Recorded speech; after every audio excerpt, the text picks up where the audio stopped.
Assalamu alaikum tout le monde, moi c'est Aminata, bienvenue dans ce nouvel épisode de mon podcast. Aujourd'hui, on va aborder la notion du bien-être, de prendre soin de soi, parce que c'est quelque chose de très important qu'il ne faut surtout pas négliger. Je vous laisse t'installer et profiter de ce moment avec moi et ma voix. Je sais que avec toutes nos occupations, les études, le travail, pour certains les enfants, la famille et tout, c'est un sujet qu'on néglige beaucoup et qu'on met souvent de côté.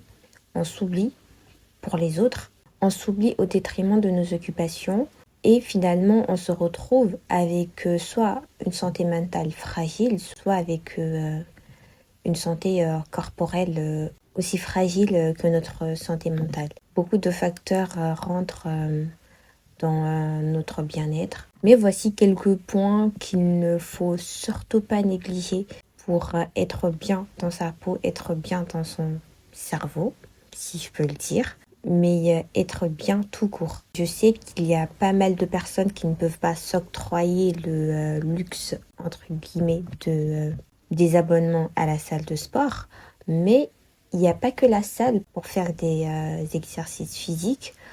On peut, euh, on peut faire du footing, on peut sortir courir ou même regarder des vidéos sur YouTube et faire du sport à la maison.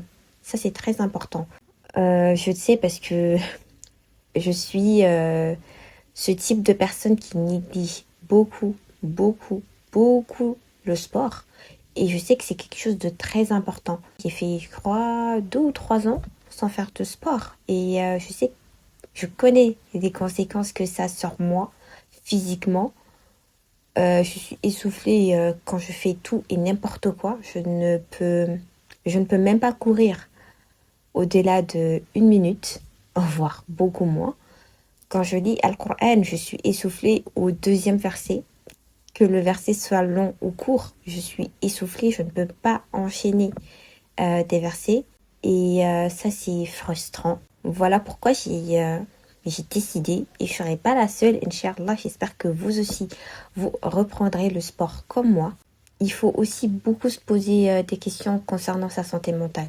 Parce que c'est un sujet que beaucoup négligent, que surtout dans la communauté noire, nos parents ne tiennent vraiment pas en compte la santé mentale, ni le harcèlement, ni la dépression, rien du tout. Pour eux, la santé mentale, elle n'existe pas. C'est juste un cliché qui est collé au blanc. Mais ouais, la santé mentale, elle existe et elle touche tout le monde. Comparé aux autres maux du corps, on sent pas en fait la douleur physique, vous voyez? Enfin, si, il y a certaines situations où tu te sens vraiment mal, mais tu ne peux pas pointer du doigt ta souffrance comparé si t'as mal aux pieds ou si t'as mal au dos ou je sais pas, genre si t'as le cancer par exemple, genre tu peux pointer du doigt ta douleur et comme on ne peut pas le voir, on ne peut pas l'identifier.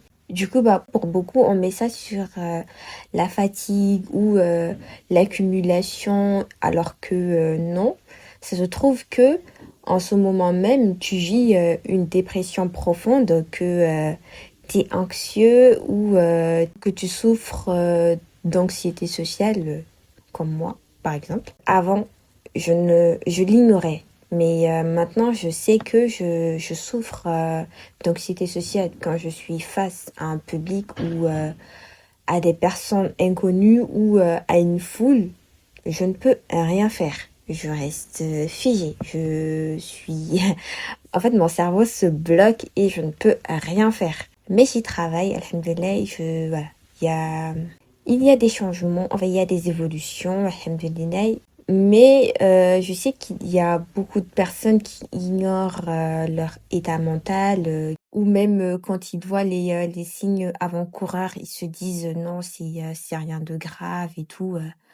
Alors que ouais, il faut s'intéresser à sa santé mentale et il ne faut pas du tout la négliger. Autant tu ne négliges pas ta santé physique, autant tu ne dois pas négliger ta santé mentale.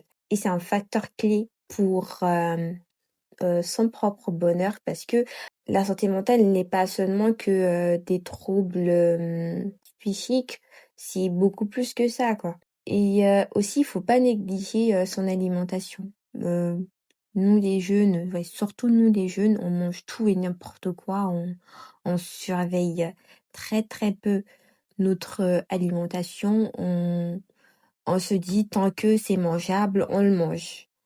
Mais faut pas penser à maintenant, il faut penser au futur. Il faut penser à quand on sera vieux, à notre petit corps qui va pas supporter toute l'accumulation de la mauvaise bouffe qu'on a mis dans notre corps durant notre jeunesse.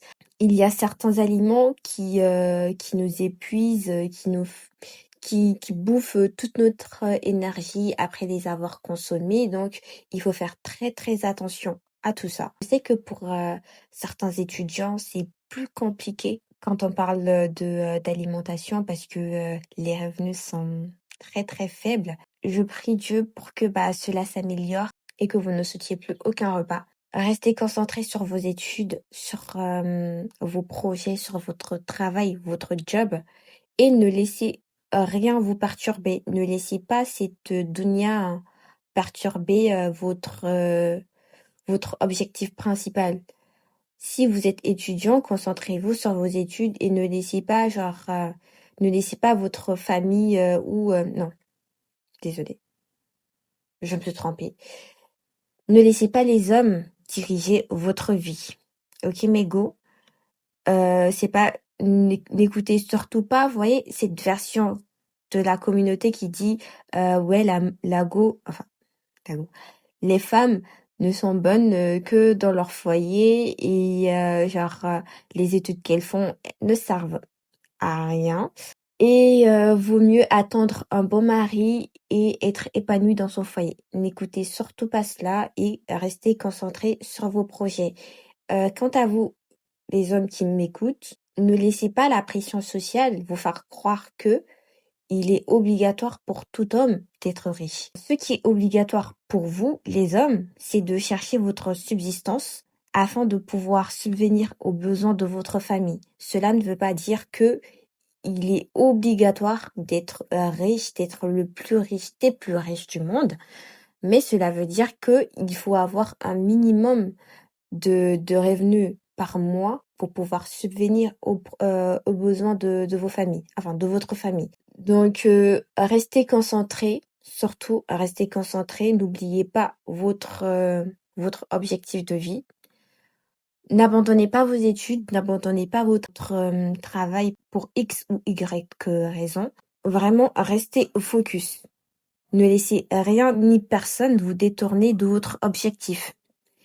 Et aussi, prenez soin de vos parents. Prenez soin d'eux, profitez d'eux.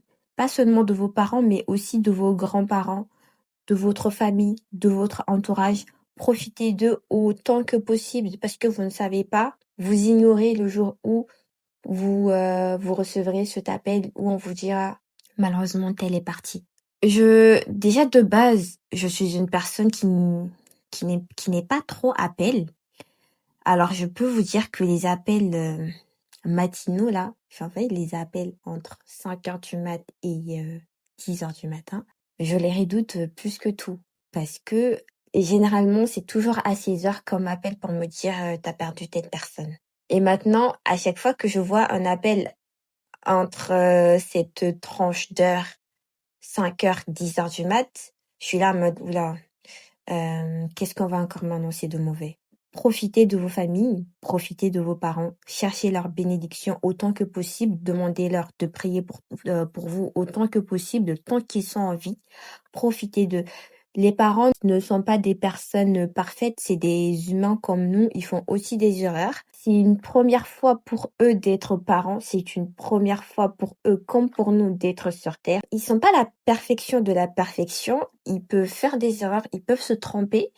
Certes, parfois ils nous disent ouais, je suis ton parent, donc si je te dis ça, c'est que c'est vrai. Parfois ils se trompent. Cette phrase elle n'est pas toujours vraie. À 80% quand ils disent ne fais pas ça aussi parce que c'est pour ton bien, ils ont raison.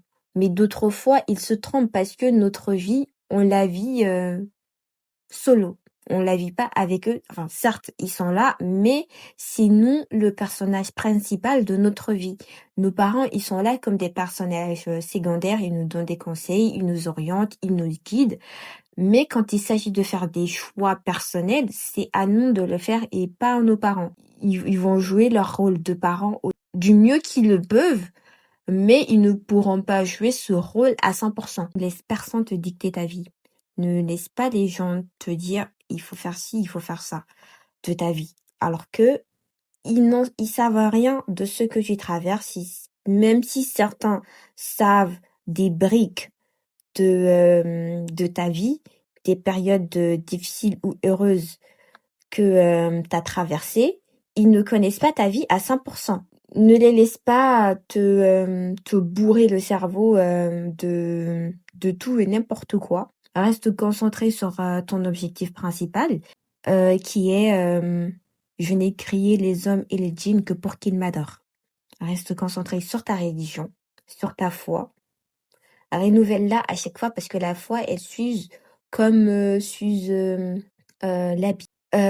N'oublie pas ce hadith du prophète sallallahu alayhi wa sallam qui dit que la chose la plus capitale est l'islam, son pilier est la prière et son degré le plus élevé est le combat dans le sentier d'Allah. Ne pense surtout pas qu'Allah t'est redevable pour tes adorations. C'est pas parce que tu adores Allah qu'il est obligé de te donner tel ou tel style de vie. On doit adorer Allah de la meilleure des manières et viser l'excellence dans notre adoration, al-ihsan. Donc, adorer Allah ne veut certainement pas dire que tu n'auras aucune épreuve sur cette terre. Dans la sourate Al-Ankabut, au verset 2, Allah dit « Les gens pensent-ils qu'on les laissera dire ? Nous croyons sans les éprouver. La rétribution est quelque chose qu'Allah a promis. Tu ne feras aucun acte d'adoration qui n'aura pas de récompense. Allah te récompensera soit par le paradis, si tes bonnes actions sont plus nombreuses que tes mauvaises, ou soit par l'enfer, qu'Allah nous en préserve si tes mauvaises actions prennent le dessus sur tes bonnes actions. Ceci va marquer la fin de cet épisode. J'espère qu'il vous aura plu et qu'il vous aura aidé dans votre cheminement de votre soi. Prenez soin de vous surtout. Prendre soin de soi, prendre soin de son être. Il y a plusieurs facteurs qui rentrent dedans, comme la foi, la religion, l'amour de son prochain, le bon comportement, le sport, la bonne nutrition et le fait de ne pas se préoccuper des envies des autres. On se dit à vendredi prochain, Inch'Allah. D'ici là, prends soin de toi et assalamu alaikum.